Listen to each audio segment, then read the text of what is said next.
The shadow of a father's past. The evening sun hung low, casting a golden glow over the small town of Greystone. Families dined in cozy restaurants. Teenagers cruised the streets in old cars. And the world seemed peaceful. Inside Marvin's Grill, a local diner famous for its burgers and shakes, David D.J. Johnson, a bright-eyed 12-year-old with a cap sporting the local basketball team's logo, eagerly waited for his dinner. He sat across from his father, Lucas Johnson, a quiet, towering man with an air of calm authority that made strangers hesitate to meet his gaze. The two had spent the day fishing by the lake. DJ's excitement about the trip had bubbled over as he recounted the fish that got away and the jokes his dad told. Lucas chuckled as DJ animatedly described how he almost caught a trout, but instead snagged his own jacket. "You'll get the hang of it," Lucas said, his deep voice steady. The waitress, Maggie, arrived with their meals, setting down DJ's double cheeseburger with extra pickles and a frosty milkshake.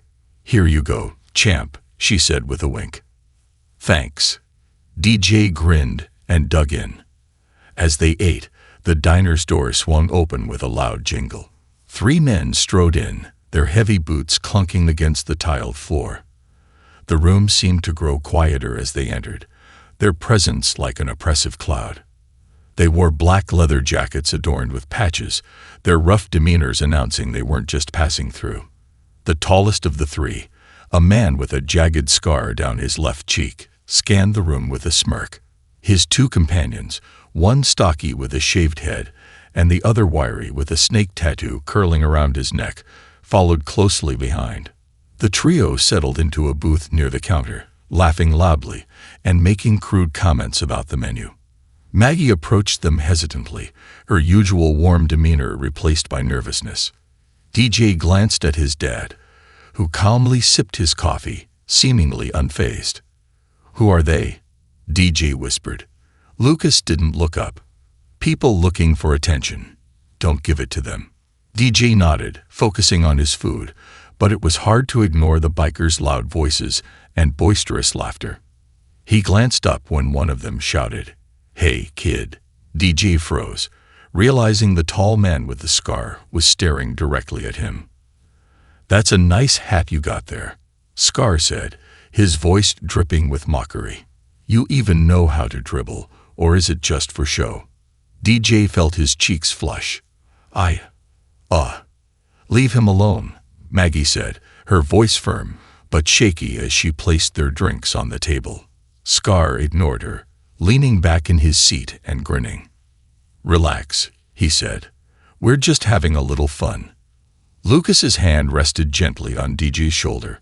"Focus on your meal, son," he said softly. Scar's grin faltered slightly at the calm authority in Lucas's voice. For a moment, he hesitated but quickly regained his bravado. "What's the matter, Dad? Afraid your kid can't handle a little ribbing?" Lucas's piercing gaze finally lifted to meet Scar's. "I said," he repeated, "focus on your meal." The room fell silent. Scar's smirk vanished as he locked eyes with Lucas. The 2 other bikers shifted in their seats, the tension thickening. DG's heart pounded as his dad's steady presence seemed to fill the entire diner. Scar finally broke the silence with a laugh, though it sounded forced. "All right, old man. Relax. We're just having a good time." Lucas didn't respond, his gaze unwavering until Scar turned back to his drink. Slowly, the diner resumed its buzz, and DJ exhaled a breath he hadn't realized he was holding. But the peace didn't last long. As they finished their meals, Maggie approached their table with the bill. "Everything all right?" she asked softly, glancing toward the bikers. Lucas nodded. "Fine. Thanks." DJ was wiping his mouth with a napkin when the stocky biker with the shaved head stood and swaggered over. Without warning, he flicked DJ's cap off his head, sending it tumbling to the floor. "Oops," he said with mock innocence. "Guess I slipped." DJ stared at the cap on the ground, his hands clenched into fists. His dad stood up slowly, towering over the biker. Lucas's calm demeanor didn't waver, but his voice carried a weight that silenced the diner. "Pick it up." The biker chuckled, but his eyes darted nervously to Scar, who nodded toward the door. With a muttered, "Whatever," the man grabbed the cap, tossed it onto the table, and walked away. DJ looked up at his dad, a mixture of fear and awe in his eyes. "Let's go," Lucas said, dropping cash on the table. He placed a reassuring hand on DJ's shoulder and guided him toward the exit. As they stepped into the cool evening air, Lucas glanced back at the diner, his jaw tightening as the bikers watched them through the window. He didn't say a word as they climbed into their truck, but DJ could sense the tension radiating from his father. "Dad," DJ said softly as the truck rumbled to life. "Are you mad?" Lucas glanced at him, his expression softening. "Not at you, son." DJ nodded, though he couldn't shake the uneasy feeling that something wasn't right. As they drove home, he stared out the window, the shadows of the trees lining the road flickering like ghosts. Lucas's grip on the steering wheel was tight, his eyes scanning the rearview mirror. Neither of them noticed the motorcycle headlights in the distance, following at a steady pace. The shadow lurks closer. The morning sun spilled through DJ's bedroom window, casting golden streaks across the walls. Birds chirped outside, and for a moment, the events at the diner seemed like a bad dream. DJ stretched and yawned, but the memory of the bikers quickly replaced his fleeting morning peace.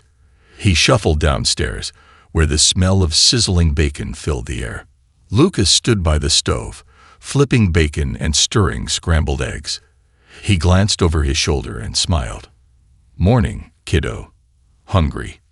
DJ nodded, sliding into a chair at the kitchen table. "Yeah." The clink of plates and the scrape of a chair filled the room as Lucas set breakfast on the table. Despite his calm exterior, DJ noticed his dad seemed distracted.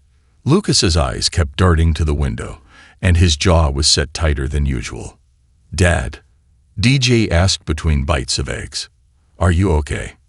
Lucas paused, his fork halfway to his mouth. "I'm fine, DJ. Just thinking about those guys last night." Lucas set his fork down, his blue eyes locking onto DJ's. "I told you not to worry about them. But what if they come back?" DJ asked, his voice small. Lucas leaned forward, resting his forearms on the table. "If they do, I'll handle it. You focus on being the kid, all right." DJ nodded, though the knot in his stomach remained. That afternoon, Lucas busied himself with chores around the house, but his mind was elsewhere. The bikers' aggressive behavior wasn't just about causing trouble. They were testing him, probing for weakness.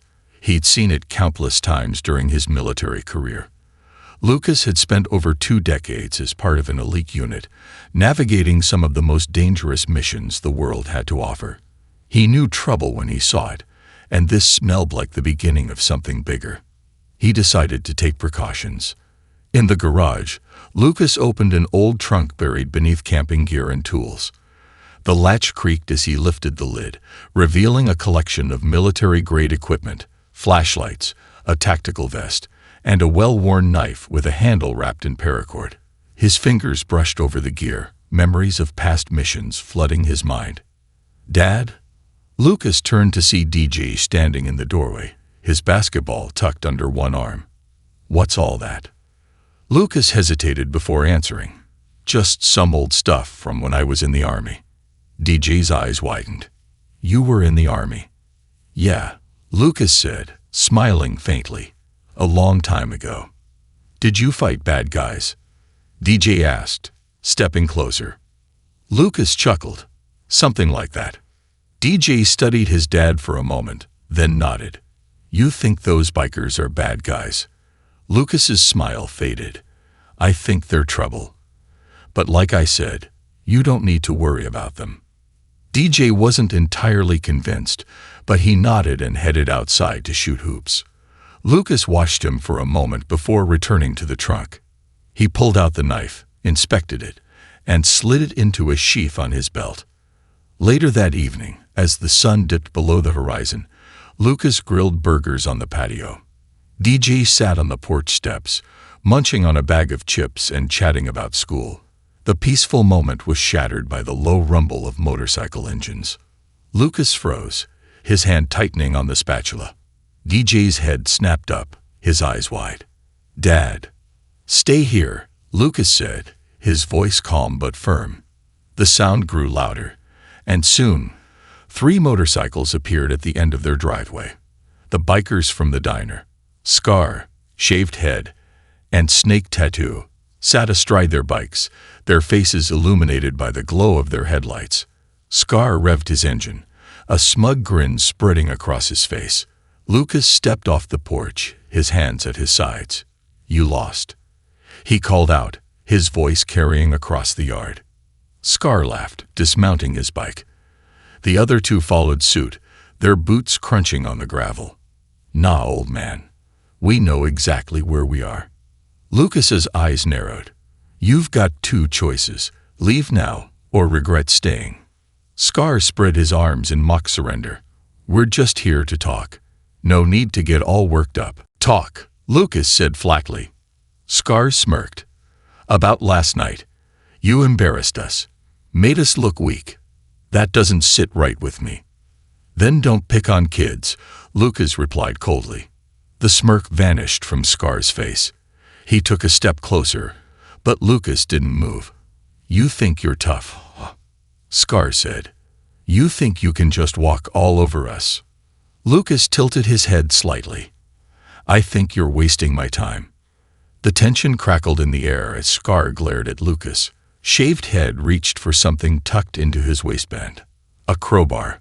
Lucas's eyes flicked to the movement, his body coiling like a spring. Before Shaved Head could swing, Lucas moved. His hand shot out, grabbing the crowbar and yanking it free with a fluid motion. He twisted, bringing the weapon down hard against Shaved Head's knee. The man crumpled with a howl, clutching his leg. Snake Tattoo lunged, but Lucas sidestepped, delivering a swift elbow to the man's ribs. He gasped, doubling over, and Lucas kicked his legs out from under him. Scar stood frozen for a moment, then pulled a knife from his boot. "Big mistake, old man." Lucas's voice was ice. "Put it down." Scar hesitated, but the sound of approaching sirens cut through the night. Lucas allowed himself a small smile. DJ had slipped inside and called 911, just as he taught him. Scar cursed, backing toward his bike. "This isn't over," he growled, pointing the knife at Lucas. "You'll pay for this." Lucas didn't respond as Scar and Snake Tattoo helped Shaved Head to his bike. The 3 roared off into the night, leaving a cloud of dust behind. The police arrived minutes later, their flashing lights illuminating the driveway. DJ emerged from the house, running to his dad. "Are you okay?" DJ asked, his voice trembling. Lucas knelt, placing his hands on DJ's shoulders. "I'm fine. You did good, calling for help." "But what if they come back?" DJ asked. Lucas glanced toward the retreating taillights, his jaw tightening. "If they do, they'll regret it." Inside, as DJ went to bed, Lucas stood at the kitchen window, staring into the darkness. He knew Scar's parting words weren't an empty threat. The bikers would be back, and next time, they wouldn't come alone. Lucas's hand rested on the hilt of his knife. Whatever it took, he would protect his son. The battle was only beginning. Preparation for the storm. The morning broke with an eerie calm. DJ woke to the sound of birds chirping, the usual comforting melody of life in their quiet neighborhood. But now, every sound felt heavier, like the calm before a storm. He shuffled downstairs, finding Lucas already up, sitting at the kitchen table with a cup of coffee in one hand and a tablet in the other. "Morning, buddy," Lucas said, offering DJ a small smile. The dark circles under his eyes betrayed his lack of sleep. DJ sat across from him, eyeing the tablet. "What are you doing?" "Just checking a few things," Lucas replied vaguely. On the screen were local news reports, surveillance camera feeds, and a list of names that meant nothing to DJ. The boy hesitated before asking, "Do you think they'll come back?" Lucas set the tablet down and leaned forward, his expression serious but calm. "I don't know, DJ, but we're going to be ready for anything." DJ nodded, trusting his father's steady resolve, though a knot of fear twisted in his stomach. "Now," Lucas said, standing up, "finish your breakfast. We've got some work to do." Lucas had spent the early hours before DJ woke up making phone calls. First, he contacted Marcus, a trusted friend from his days in Delta Force. Marcus was the kind of man you called when things got serious, resourceful, reliable, and unflinchingly loyal. "Marcus," Lucas had said, his voice low and firm, "I need your help." "You know I'm in," Marcus replied without hesitation. "What's going on?" Lucas explained the situation, detailing the bikers' threats and last night's encounter. Marcus listened without interrupting, then said, "This gang sounds like more than just a local nuisance. If they're tied to something bigger, they won't let this go." "I know," Lucas said. "That's why I need backup." "Say no more," Marcus replied. "I'll be there by evening."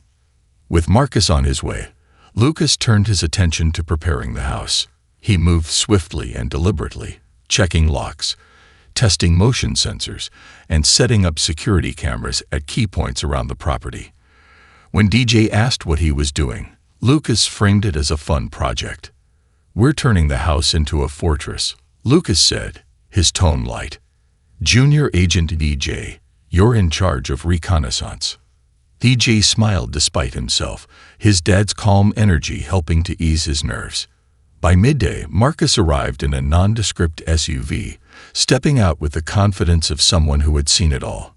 He was tall, broad-shouldered, and had a neatly trimmed beard streaked with gray.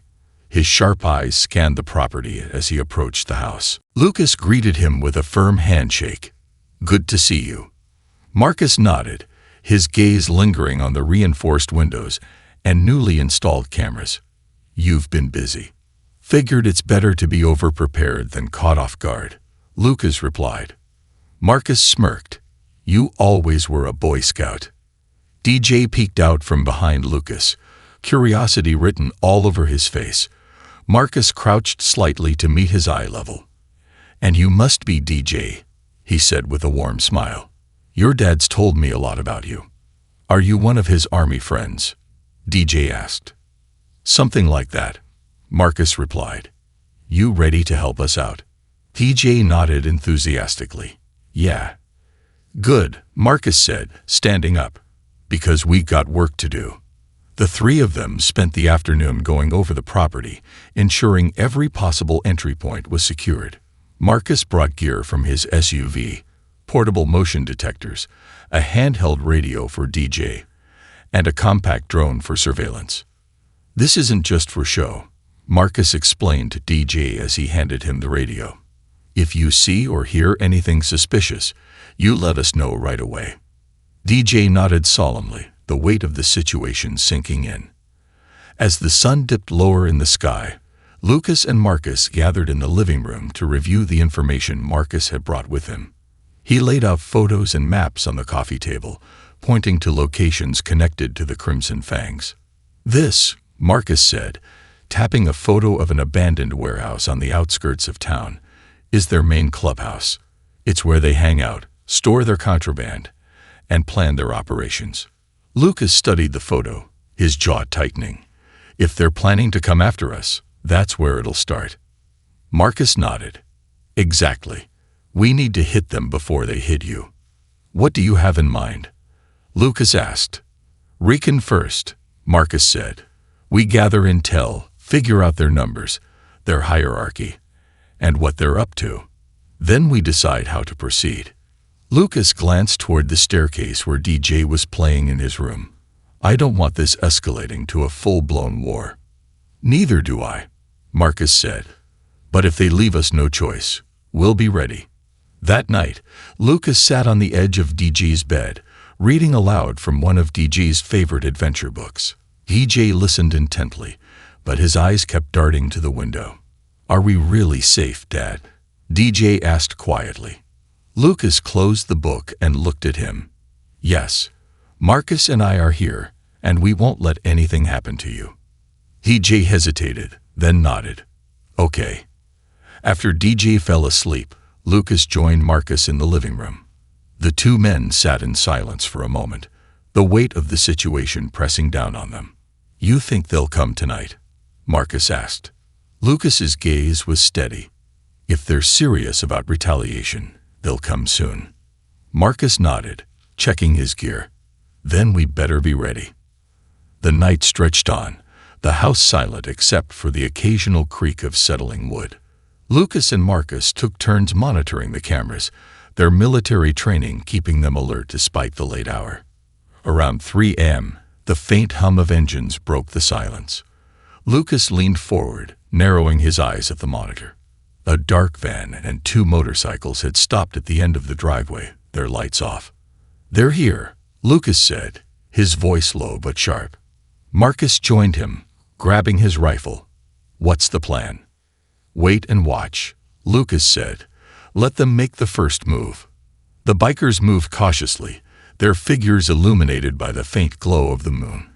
They approached the house, stopping just outside the motion sensor range. Lucas activated the external speakers he'd installed earlier. His voice boomed into the night. You're trespassing. Turn around and leave. The bikers froze, startled by the unexpected warning. One of them, the wiry man with the snake tattoo, laughed nervously. Come on out, old man. Let's settle this like men. Lucas's voice remained calm. You're outnumbered and outmatched. Leave while you still can. The bikers exchanged uneasy glances, but their leader, Scar, stepped forward, defiance etched on his face. You don't scare us, he shouted. This is our town. Lucas sighed, his finger hovering over another button. Have it your way. With a click, floodlights burst to life, illuminating the yard and blinding the bikers. Marcus opened the door, stepping out with his rifle at the ready. Lucas followed, his knife strapped to his thigh. This is your last warning, Lucas said, his voice ice cold. The bikers hesitated, their bravado fading under the intensity of the moment. Finally, Scar spat on the ground and motioned for his men to retreat. This isn't over, he growled before climbing back onto his bike. As the engines roared to life and the gang sped off into the night, Lucas and Marcus stood silently, their silhouettes framed by the bright floodlights. It's not over, Marcus said, echoing Scar's words. Lucas nodded, his jaw tightening. But it will be. On our terms. Into the lion's den. The following day began with an uneasy quiet. The aftermath of the previous night lingered in the air like a storm cloud refusing to clear. DJ sat at the kitchen table, absently poking at his cereal. He wasn't usually one to leave a meal unfinished, but the tension in the house had stolen his appetite. Lucas entered the kitchen, his movements deliberate, as though conserving his energy for something larger. He ruffled DJ's hair as he passed. Eat up, buddy. Big day ahead. DJ frowned. Big day. What are we doing? Lucas poured himself a cup of coffee and leaned against the counter. You're going to spend the day with Mr. Hargrove next door. DJ's eyes widened. Why? What's going on? Lucas knelt in front of him, his expression serious but gentle. Marcus and I have to take care of something. It's important, and I need to know you're safe while we do it. But.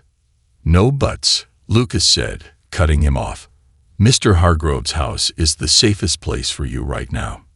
You like his dog, right? Spend some time playing with him. DJ's shoulders sagged. He knew better than to argue when his dad used that tone. Okay, he said reluctantly, but promise you'll come back. Lucas rested a hand on DJ's shoulder, his gaze steady. I promise. By late morning, DJ was settled next door, under the watchful eye of their kindly retired neighbor. Mr. Hargrove, a former police officer, had a shepherd mix named Rusty who immediately distracted DJ with his boundless energy. Still, DJ couldn't shake the gnawing feeling in his gut as he watched his dad and Marcus leave the house, their faces grim. Lucas and Marcus drove in silence toward the edge of town. Their destination, The Crimson Fangs Clubhouse, an old, weathered warehouse that had seen better days. The building sat on a neglected stretch of industrial land, surrounded by rusting machinery and overgrown weeds. A handful of motorcycles were parked outside, their presence confirming that the gang was home. Lucas parked their SUV a block away, behind a line of derelict shipping containers. The two men checked their gear one last time. Earpieces, compact flashlights, lockpicking tools, and sidearms. "You sure about this?" Marcus asked, his voice low. Lucas nodded. "We need leverage. We can't keep waiting for them to make the next move." Marcus smirked faintly. "That's the Lucas I remember." The two men moved out, their steps silent and measured. They reached the edge of the property and crouched behind a stack of crates, surveying the scene. Two bikers were stationed near the main entrance, smoking and chatting. "We'll need a distraction," Lucas whispered. Marcus nodded and pulled out a small sound emitter from his bag. He set it on the ground and activated it, sending a loud clanking noise echoing from the opposite side of the warehouse. The bikers stiffened, their heads snapping toward the noise.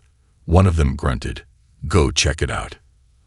As the bikers walked off to investigate, Lucas and Marcus slipped through a side door, entering the belly of the beast. Inside, the air was thick with the smell of oil, stale beer, and something faintly metallic. The warehouse was cluttered with stacks of crates and old furniture, creating a labyrinth of shadows. Lucas led the way, his eyes scanning every corner. They moved deeper into the building, avoiding the occasional gang member wandering through the maze of corridors. Eventually, they found what they were looking for, a makeshift office in a back room. The door was slightly ajar, and inside, a desk was piled high with papers and a laptop. Marcus pulled out a USB drive as Lucas approached the desk. "I'll handle the computer," Marcus said. "You check the papers." Lucas nodded and began sifting through the documents. What he found was a gold mine. Lists of names, locations of stash houses, and records of transactions. These weren't just petty criminals.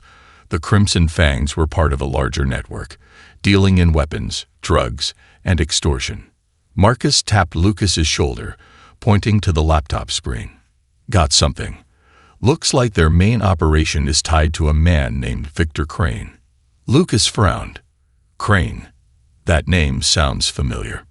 Marcus nodded. "It should. Crane's a big name in organized crime. If the Fangs are working for him, this is way bigger than we thought." The two men exchanged a look. They'd stumbled onto something far more dangerous than a local gang. But before they could discuss their next move, the sound of footsteps echoed down the hall. "Someone's coming," Lucas whispered. He grabbed the papers, and Marcus pulled the USB drive from the laptop.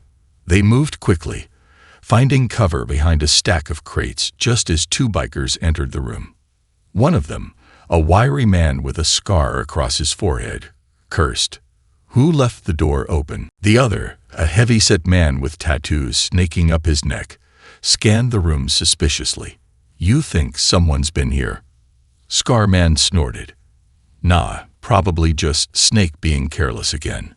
They left a moment later, their footsteps fading into the distance.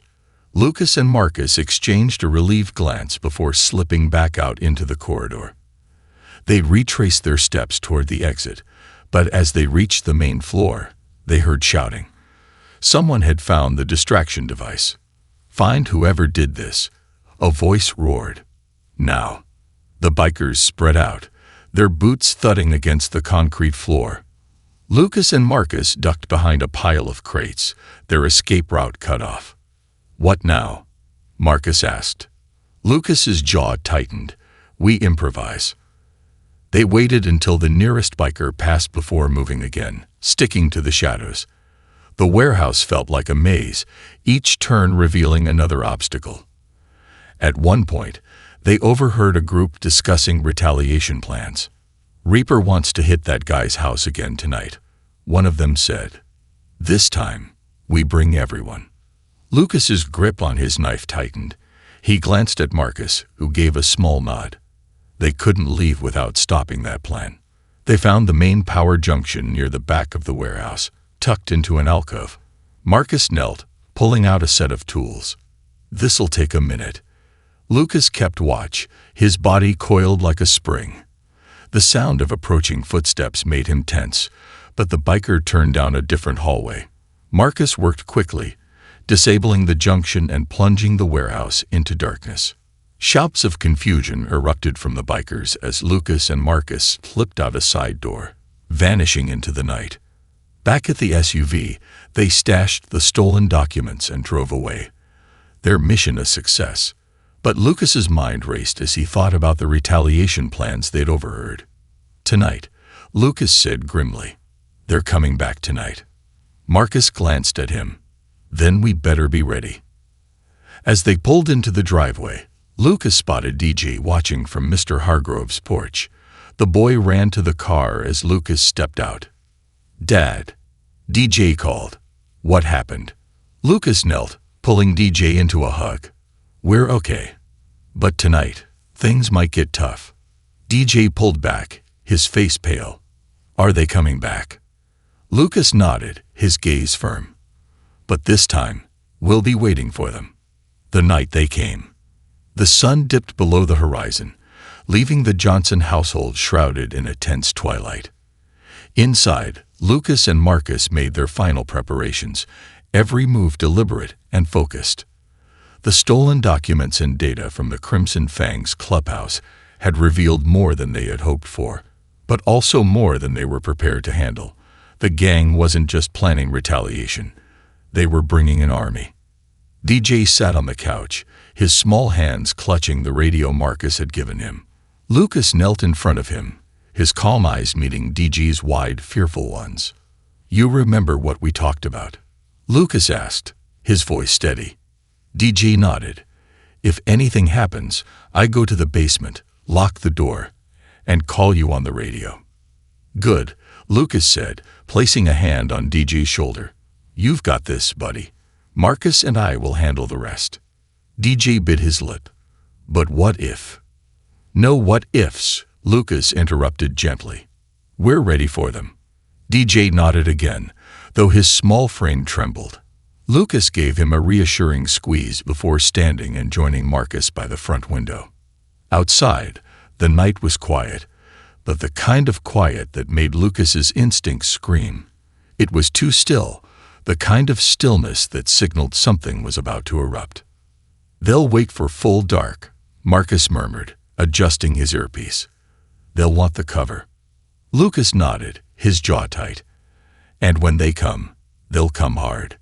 The house was as fortified as they could make it. Every window and door was locked and reinforced.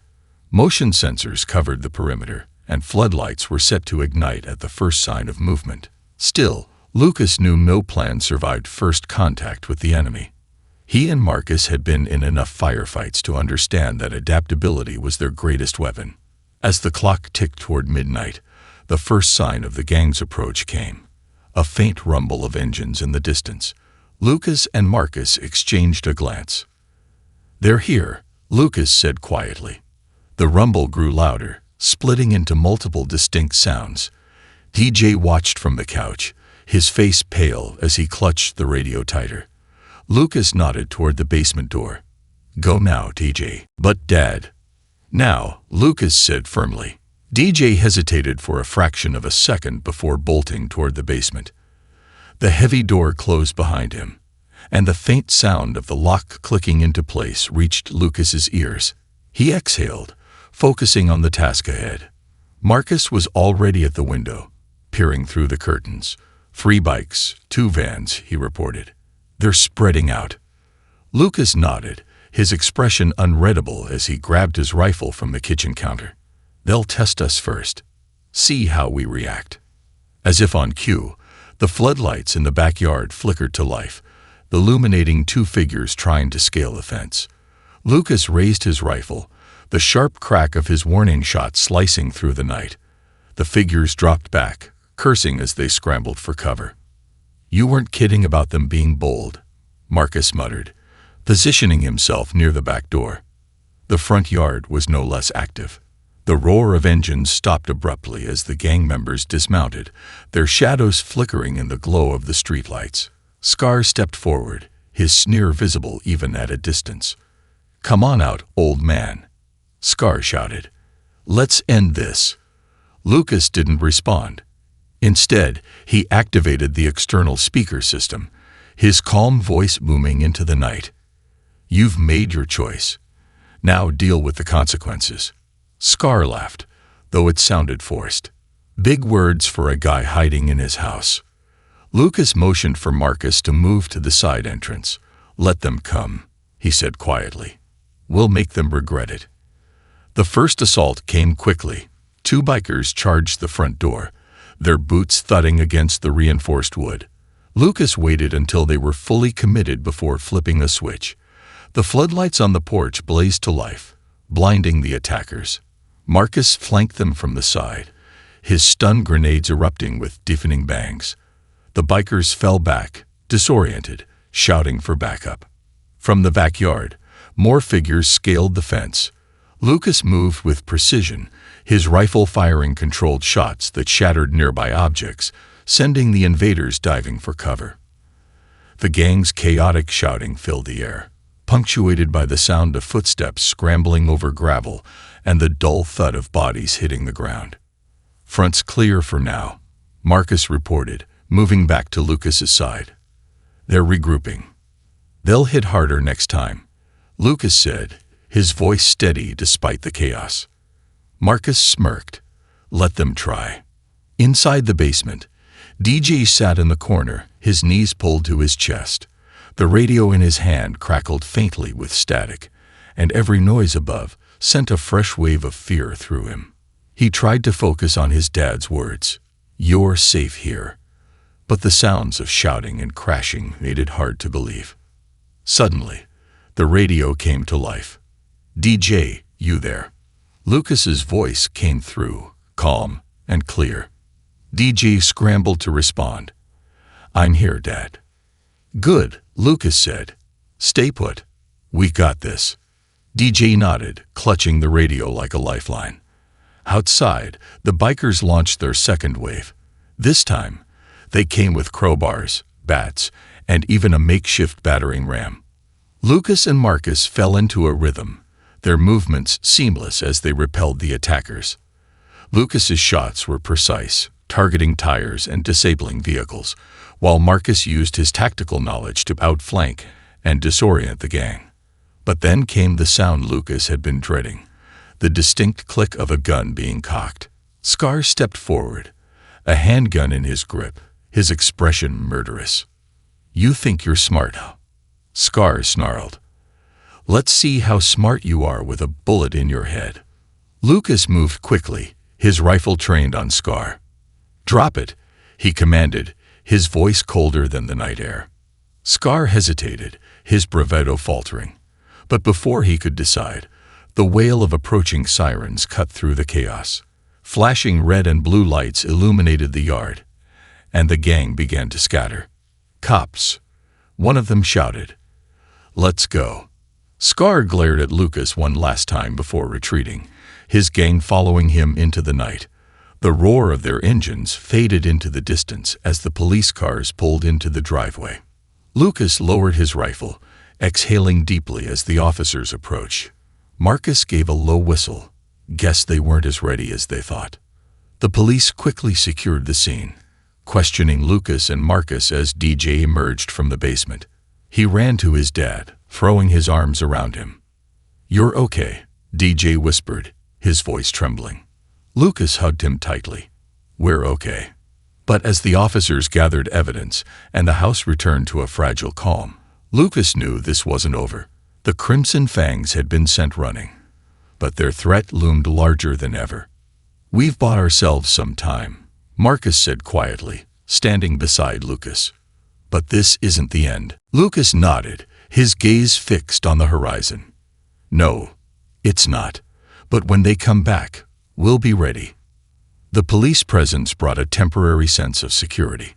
Officers combed the property, collecting evidence, shell casings, discarded weapons, and tire tracks from the retreating bikers.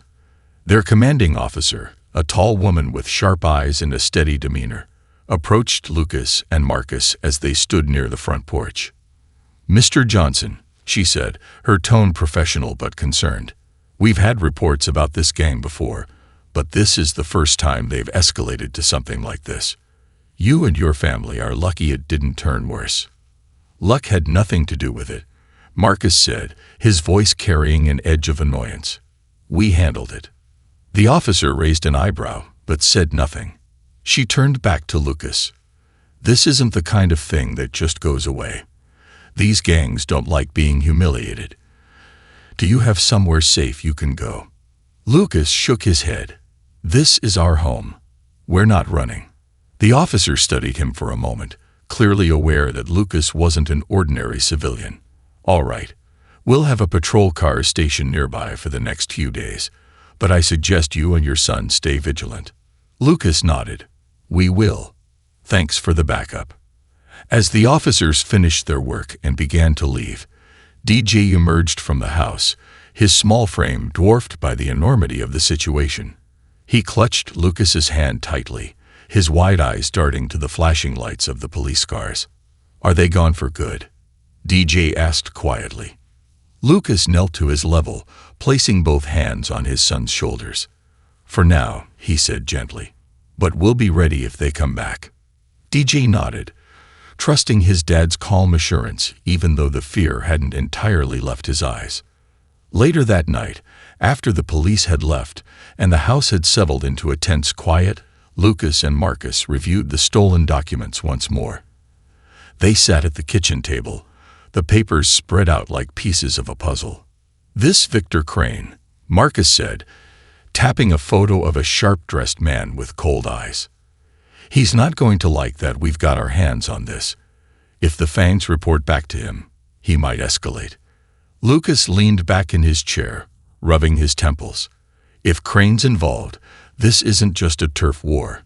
It's organized crime. He won't stop until he's made an example of us." Marcus nodded grimly. "And he's got the resources to make that happen." Lucas was silent for a long moment, his mind racing through possibilities.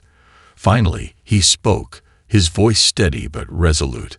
"We can't just sit here and wait for them to come back. We need to go on the offensive." Marcus grinned. "That's the Lucas I know. What's the plan?" "We expose them," Lucas said. "The documents we took, they're enough to link the Crimson Fangs and Crane to illegal activities. If we can get this to the right people, we might be able to cut off their power." Marcus raised an eyebrow. "You're talking about taking this to the authorities. You trust them to handle it." "I don't have much choice," Lucas admitted, "but we'll make sure it's airtight before we hand it over." Marcus nodded. "All right, but if they come back before we can do that?" Lucas's expression hardened. "Then we show them what a bad idea that is." DJ couldn't sleep that night. He lay in bed, staring at the ceiling, every creak of the house making his heart race. He could still hear the shouts, the crashes, the roar of the motorcycles. The images played over and over in his head like a bad movie he couldn't turn off. Finally, he couldn't take it anymore. He got out of bed and padded downstairs, where he found Lucas sitting in the living room, his rifle leaning against the wall beside him.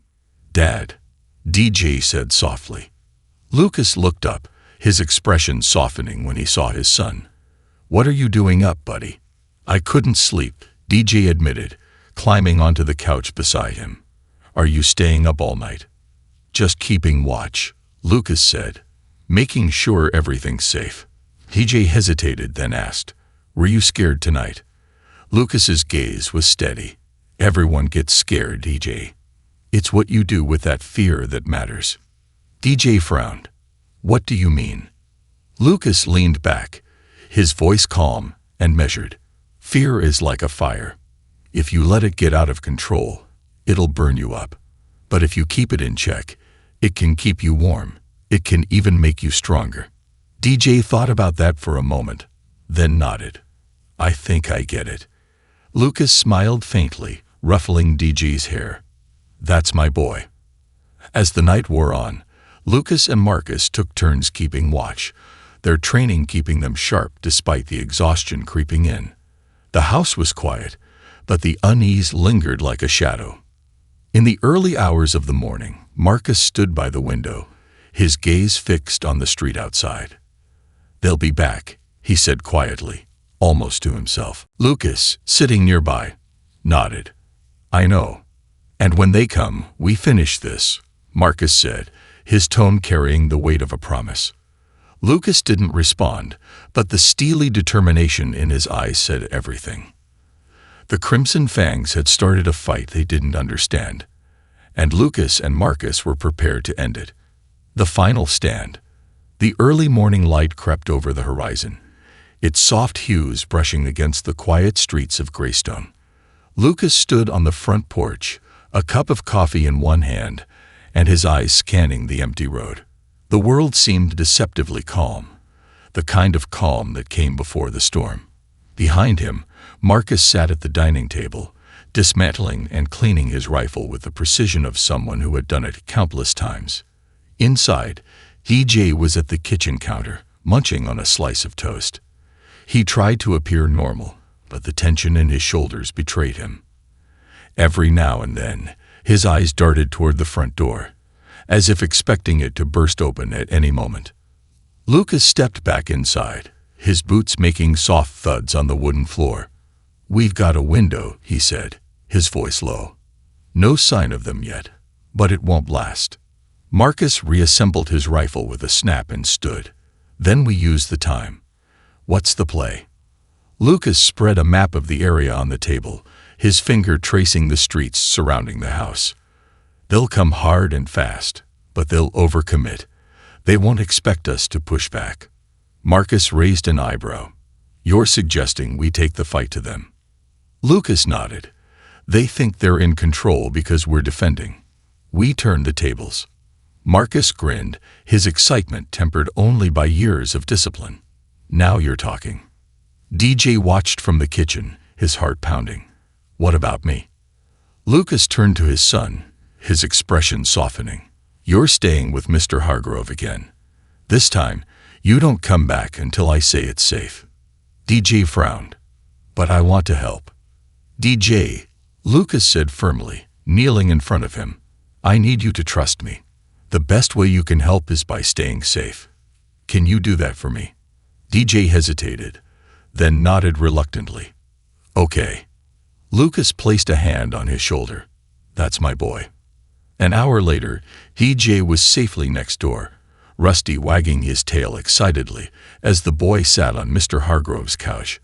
Lucas and Marcus stood in the driveway, the SUV packed with everything they needed for their counterattack. Marcus loaded the last of the gear, his movements quick but deliberate. "Where do we start?" Marcus asked. Lucas pulled out the stolen documents and tapped a highlighted address. "Here, it's one of their main safe houses. If we hit it, it'll send a message, and maybe flush them out." Marcus nodded, climbing into the passenger seat. "Let's make some noise." The safe house was an old auto repair shop on the outskirts of town. Its rusted metal walls and broken signage gave it a decrepit appearance, but the activity inside was anything but. Lucas and Marcus parked a block away, moving in on foot. From a concealed vantage point, they observed several bikers unloading crates from the back of a van. "Looks like weapons," Marcus muttered, his eyes narrowing. Lucas nodded. "That's their nerve center. We take it out, and they lose a lot of their firepower." They moved quickly and silently, skirting the perimeter until they found a weak point, a partially open side door. Lucas motioned for Marcus to cover him as he slipped inside. The interior was cluttered with tools, crates, and motorcycles, the air thick with the smell of oil and sweat. Voices echoed from deeper inside the shop, where a group of bikers sat around a table, counting cash and passing a bottle of whiskey. Lucas signaled to Marcus, who crept in behind him. They worked in unison, planting small explosive charges on key support beams and along the walls. Lucas had no intention of causing casualties, but he wanted the building rendered unusable. As they finished setting the charges, a voice called out from behind them. "Hey, who the hell are you?" Lucas and Marcus spun, their weapons drawn. A wiry biker with a knife lunged at Marcus, but Lucas stepped in, disarming him with a swift motion and pinning him to the ground. "Quiet," Lucas hissed, his voice like steel. The biker glared up at him, but the fear in his eyes was unmistakable. "What do we do with him?" Marcus asked, keeping an eye on the hallway. Lucas thought for a moment, then pulled the man to his feet. "You're going to give your friends a message," he said coldly. "Tell them this ends tonight. If they come near my family again, they won't walk away." The biker swallowed hard, nodding quickly. Lucas released him, and he bolted down the hall, shouting warnings to the others. "Time to go," Marcus said, already moving toward the exit. Lucas hit the detonator as they cleared the building. The charges went off in a series of controlled explosions, collapsing the roof and sending a plume of smoke into the air. The bikers scrambled to escape, their shouts of panic echoing through the chaos. "That'll get their attention," Marcus said as they climbed back into the SUV. Lucas's jaw tightened. "Good. Now they'll know we're serious." Back at the house, the tension reached its peak. Lucas and Marcus fortified their positions, checking and double-checking their weapons and defenses. The Crimson Fangs wouldn't let this stand. They'd come, and they'd come angry. The sun dipped below the horizon once more, and the quiet of the neighborhood grew oppressive. Lucas stood by the front window, his rifle in hand, while Marcus monitored the cameras. The radio crackled to life. "They're coming," Marcus said, his voice grim. "A lot of them." Lucas's gaze hardened. "Then let's end this." The gang arrived in force, dozens of bikers, their engines roaring as they surrounded the house. Floodlights snapped on, illuminating the scene as Lucas and Marcus took their positions. Scar stepped forward, his sneer visible even in the harsh light. "You've got guts, old man," he shouted. "I'll give you that, but this is where it ends." Lucas's voice boomed through the external speakers. "You're right. It ends here. Come any closer, and you'll regret it." Scar laughed, but it was hollow. "Big talk. Let's see you back it up." The bikers surged forward, but Lucas and Marcus were ready. Their first shots were precise, disabling vehicles and scattering the attackers. Smoke grenades erupted, disorienting the bikers as they tried to regroup. From the backyard, a group attempted to breach the house, but Marcus intercepted them with calculated efficiency, his movements swift and deadly. Lucas held the front, his calm demeanor never wavering as he defended his home. The battle raged for what felt like hours, but slowly the tide turned. The bikers, unprepared for the tactical precision of their opponents, began to falter. One by one, they retreated, dragging their injured and abandoning their bikes. Scar was the last to fall back, his bravado shattered. He glared at Lucas from the edge of the yard, his voice hoarse with rage. "This isn't over." Lucas stepped forward, his rifle trained on Scar. "Yes, it is.